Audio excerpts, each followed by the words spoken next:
O Demo. Educação e ação.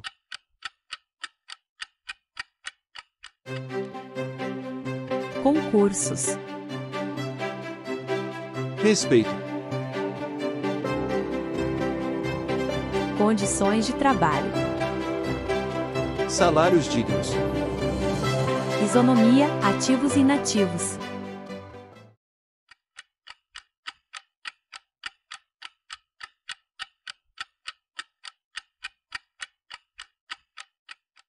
Olá, colegas, sejam bem-vindos a mais um 15 minutos de O Demo. Nessa edição, vamos tratar da Resolução SEDUC número 4, de 19 de janeiro de 2024, que dispõe sobre a avaliação de desempenho do diretor. Sobre os concursos, nada. Antes de comentar a resolução, vamos a uma pergunta. Vocês já pensaram em greve? Não? Os professores já. Os supervisores também. Agora é a nossa vez. Gravem bem isso. Em primeiro lugar, merece o nosso repúdio uma avaliação que parte dos seguintes pressupostos: alinhar os diretores aos objetivos do plano estratégico da Secretaria da Educação e não a LDB ao Plano Estadual de Educação e aos princípios gerais da educação pública. Esse plano estratégico da SEDUC pode até levar a alguma instrução, informação, temos dúvidas, mas não a uma formação do aluno, como preceitua a LDB no artigo 1º. A educação abrange os processos formativos que se desenvolvem na vida familiar, na convivência humana, no trabalho, nas instituições de ensino e pesquisa, nos movimentos sociais e organizações da sociedade civil e nas manifestações culturais. Não concordamos com o ensino via plataformas digitais. Os países mais avançados em educação pública já estão abandonando essa política. Se não deu certo lá, imaginem aqui. Adotar critérios quantitativos que permitam a análise objetiva do desempenho dos diretores. Todos sabemos que, em educação, a qualidade deve prevalecer sobre a quantidade. Isso, obrigatoriamente, aplica-se a todos os educadores. Esse princípio aparece, dentre outras normas, na própria LDB, no artigo 24, inciso 5, letra A. A verificação do rendimento escolar observará os seguintes critérios. A avaliação contínua e cumulativa do desempenho do aluno, com prevalência dos aspectos qualitativos sobre os quantitativos e dos resultados ao longo do período sobre os de eventuais provas finais. Então, critérios quantitativos não são os mais indicados quando se trata de avaliação de educação formal. Os princípios da meritocracia. Quando se prega a meritocracia para uma categoria como um todo, composta de milhares de profissionais, tem-se que levar em conta alguns itens essenciais. Como se fosse numa maratona, todos os participantes têm de estar nas mesmas condições no momento da largada. Todos têm de ter as mesmas condições durante o trajeto. Até a linha de chegada, todos devem ter o mesmo tratamento. Transpondo essa metáfora para o caso concreto, para julgar o mérito dos diretores, todas as escolas deverão atender comunidades semelhantes, ter todos os professores, gestores, funcionários e infraestrutura necessárias e previstas em lei. Diretores de escolas desiguais não poderão concorrer em condições de igualdade. O diretor de uma escola que teve todos os professores, gestores, funcionários, infraestrutura, merenda, participação da comunidade durante o ano todo não poderá ser comparado a um outro cuja escola, como exemplo, iniciou e encerrou o ano letivo sem professores de matemática, sem funcionários e sem infraestrutura. Se, por acaso, um diretor conseguiu fazer um excelente trabalho na sua escola, apesar de todas aquelas carências, ele não poderá ser parâmetro para a rede. Trata-se de uma exceção, e a rede tem que funcionar com base numa regra geral, não numa exceção. Se dessem a Michelangelo Buonarroti apenas barro para trabalhar, ele poderia, por mérito, ser um grande oleiro, nunca um grande escultor.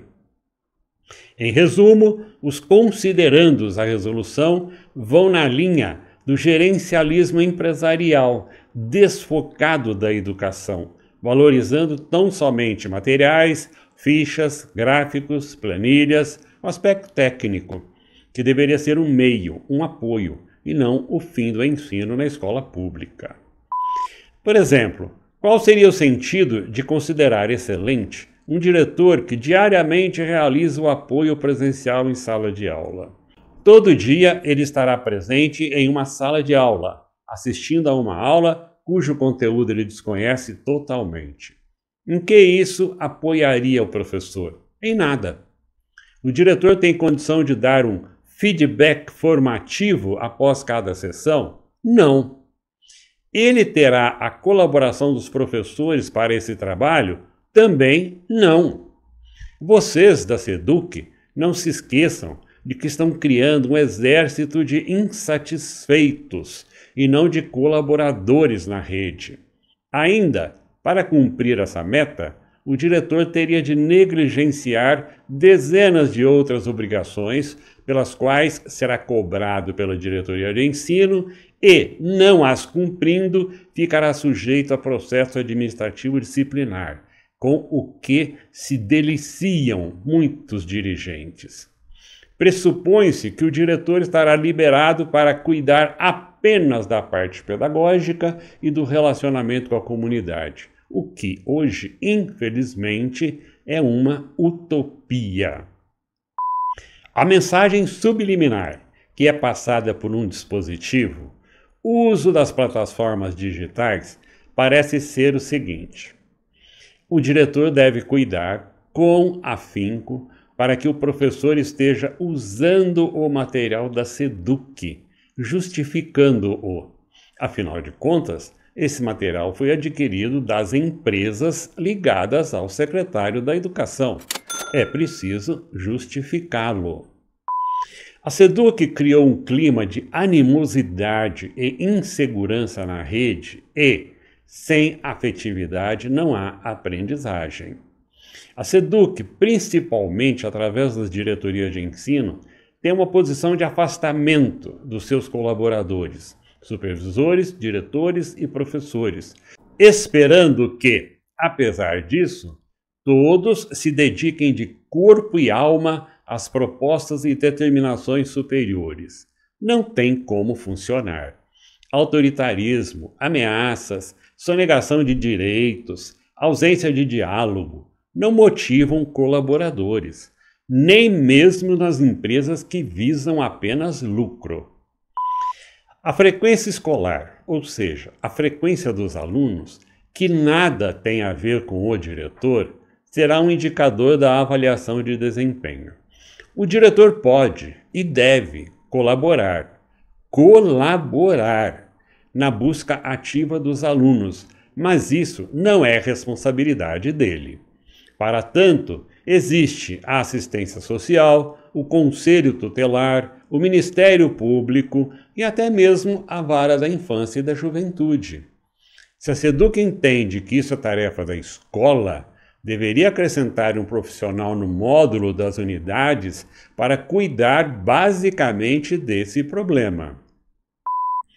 O excesso de empoderamento do dirigente regional de ensino favorece o seguinte discurso: vocês vão agir assim ou serão punidos.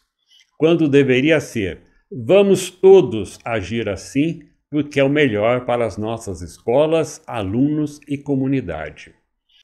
O cumprimento de qualquer norma legal apenas porque o seu descumprimento poderá gerar punição e não porque se acredita nela, além de não ser funcional, suscita fraudes.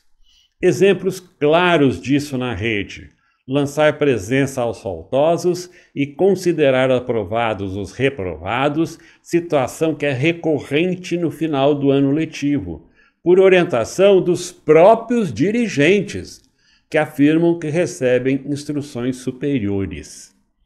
A SEDUC está insistindo na linha do punitivismo, o que é comprovado pelo uso excessivo da expressão sob pena de responsabilidade, ou assemelhadas.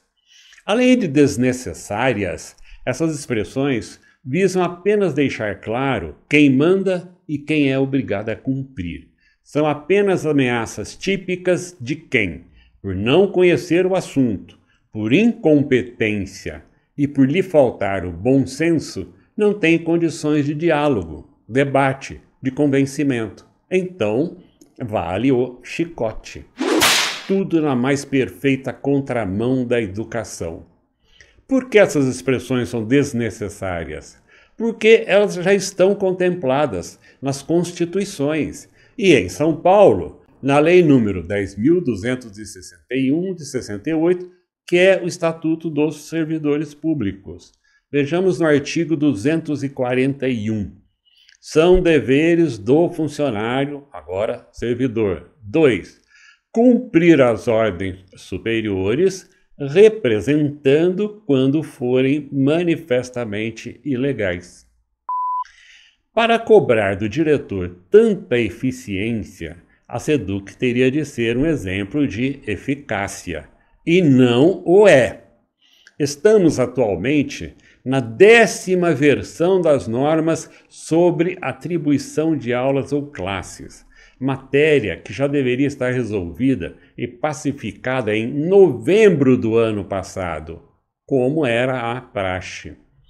Ainda, no dia 18 de janeiro, agora de 2024, foi publicado o despacho do secretário executivo sobre um ofício protocolado pela UDEMO no dia 16 de setembro de 2023, autorizando os afastamentos dos associados da UDEMO para participar do congresso que aconteceu entre os dias 11 e 15 de outubro de 2023, portanto, com 4 meses de atraso.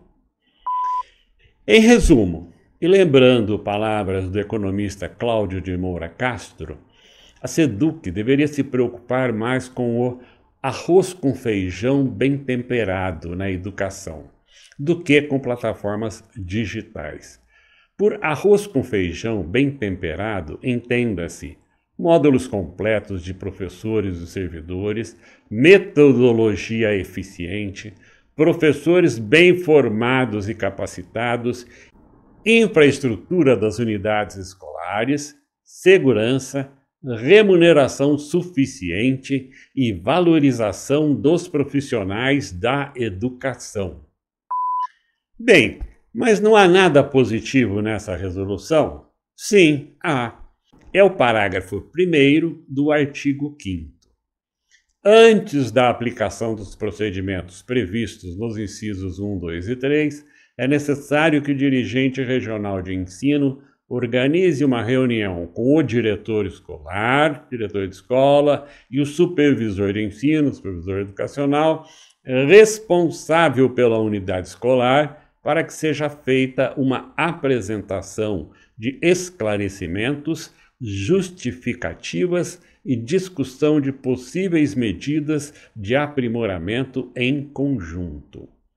Daí, colegas, a importância do controle diário, por escrito, do que falamos.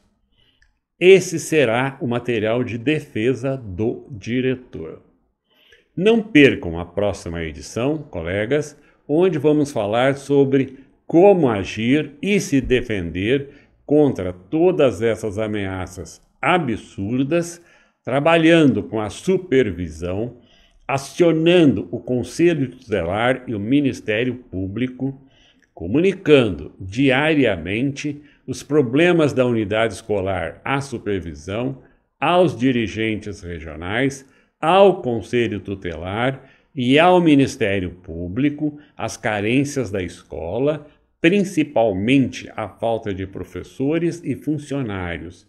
Tudo isso com cópia para a ouvidoria da SEDUC.